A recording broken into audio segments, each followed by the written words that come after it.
Very rarely does a trade have an immediate impact, but when it does, wowza. Ladies and gentlemen, please welcome to the most requested trade tree video since I've started doing this. It's the Zach Collaros trade tree. Dalts, which one? Yes. Before we get on, our podcast is partnered with the boys at Sports Interaction. Go to sia.com/rouge.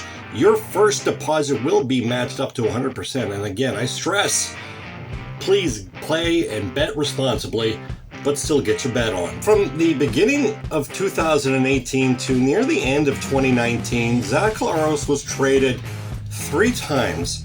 And because it's within a short amount of time, we're actually going to see that this is a 4-way trade for all intents and purposes. So we're going to see what the Hamilton Tiger Cats got, the Saskatchewan Roughriders got, the Toronto Argonauts, and of course, what the Winnipeg Blue Bombers got. To give you some insight on this, we need to go back in time. See, back in 2013, Collaros came into the CFL as a member of the Toronto Argonauts, riding the pine behind guys like Ricky Ray and Trevor Harris. He wasn't going to get any kind of action at that rate. So, in 2014, he elected to sign as a free agent once he was released with the Hamilton Tiger Cats. And in 2014, he was good. Not MOP good, but he was good nonetheless. He led the Hamilton Tiger Cats to the Grey Cup Championship in 2014, just coming up a little bit short. Something got held up. Yeah, I know it was a bad joke. Leave me alone. In 2015, it looked like everything was coming along. The stars were aligning in Hamilton, but alas, a knee injury happened. It kept him out from the remaining months of the season, as well as most of 2016. And in 2017, when the Tiger Cats came out to that ferocious start, the writing was on the wall. Collaros' time in Saskatchewan was done.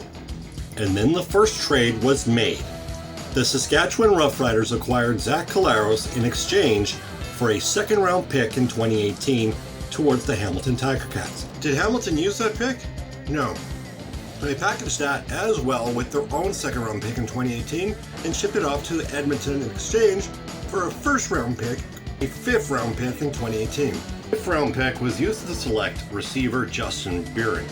Played 4 games in 2018 and not a lot of action, and hasn't been in the CFL since, so that branch is done. The first-round pick? It was a good one. The Hamilton Tiger Cats used that to select offensive lineman Darius Sirocco. Fine offensive lineman, yes, and had it not been for a guy by the name of Chris Van Zyl, probably would have been Hamilton's nominee for Offensive Lineman of the Year in 2019. Sirocco helped the Tiger Cats get to the Grey Cup Finals in 2019 and 2021. And while they came up short, his production on that offensive line, it cannot be ignored. Because Sirocco left as a free agent to Ottawa, the branch, Hamilton side, it's over. It's done. Let's focus on Saskatchewan.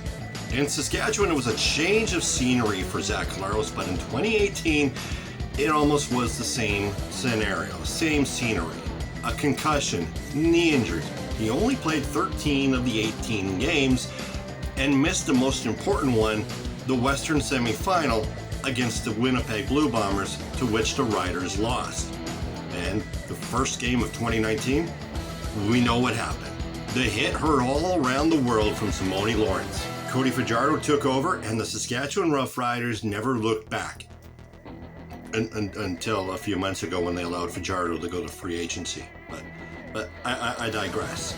In July of 2019, another trade was made. Zach Collaros would get shipped to the Toronto Argonauts in exchange for a 4th-round pick in 2020.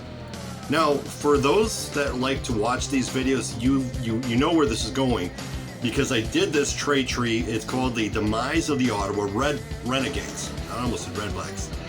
And it led to Saskatchewan getting this particular receiver. With the 4th-round pick in 2020, the Saskatchewan Roughriders select Kian Schaefer-Baker, almost immediate stud receiver. In his 2 years, he's played 30 games, 7 touchdowns, and over 1,500 yards receiving. And one of those was a COVID-shortened season in 2021. Project that over an 18-game season, could have been definitely more. It would have been more. Schaefer Baker has the potential to not be one of, but the best Canadian receiver, not only now, but almost all time. That's how good he is. Toronto, Collaros never dressed, at all. It's surprising that you trade for him and you don't even dress him and play him. It just never materialized. So 5 minutes before the deadline happened in 2019, another trade happened. Zach Collaros and a 5th round pick in 2020 was shipped off to the Winnipeg Blue Bombers in exchange for a conditional 1st round pick and a 3rd round pick in 2020. Now, in 2020, the 3rd round pick was used to select the defensive lineman Dylan Giffen. He's only played a handful of games, hasn't had the opportunity, but the dude has a Grey Cup ring. We can't take that away from him. With the conditional pick, because the conditions were met, because Winnipeg signed Zach Collaros for an additional 2 years at that time, it was a solid 1st round pick. And with that selection, the Toronto Argonauts selected offensive lineman Theron Churchill. Same scenarios with Gil Giffen. Churchill didn't get a lot of opportunities to play and was rotational, but he's got a Grey Cup ring. And again, you can't take anything away from him when you have a Grey Cup ring. But as of a couple of weeks ago, Theron Churchill was traded to the Edmonton Elks in exchange for a 6th round pick in the 2024 draft. Now, because it's 2023 and I'm not Nostradamus, I don't know what that pick is, but because it still exists and it hasn't been traded, this branch still is going. It exists. The Winnipeg Blue Bombers. Well, let's talk about that 5th round pick, shall we? With the 2020 5th round pick, the Winnipeg Blue Bombers select field goal kicker Mark Leggio. Now, he didn't have the best rookie year, but his sophomore year, he had 82% on his field goal tries, which is a whopping 20% improvement over his rookie year. And had he not been relied on a lot in the 2022 Grey Cup, he probably is still on the roster. And I say that because as of a week ago, he's no longer on the roster. Which brings us to the star, Zach Collaros. What can we say? Since arriving in Winnipeg, Zach Collaros just does not lose.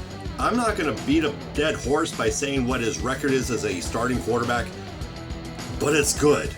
3 times in the Grey Cup, 2-time Grey Cup champion, 1-time Grey Cup MVP, a back-to-back MOP season, and back-to-back 2-time CFL All-Star, 2-time CFL Western All-Star, and as well 2-time touchdown passing leader in 2021 and 2022.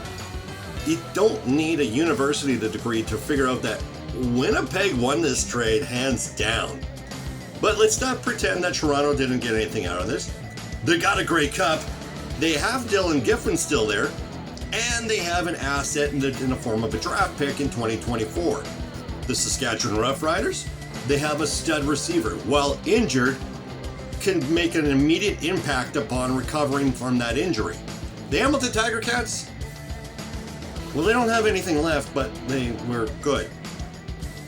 That's good enough, right? I guess. There's enough piling on the Hamilton Tiger Cats. Well, that'll do it for this week's Trade Tree. Remember, if you have any future suggestions, hit them up on Twitter at Rouge Radio. This video is powered by the Canadian Football Podcast Network, and reach them at CF Pod Network on Twitter.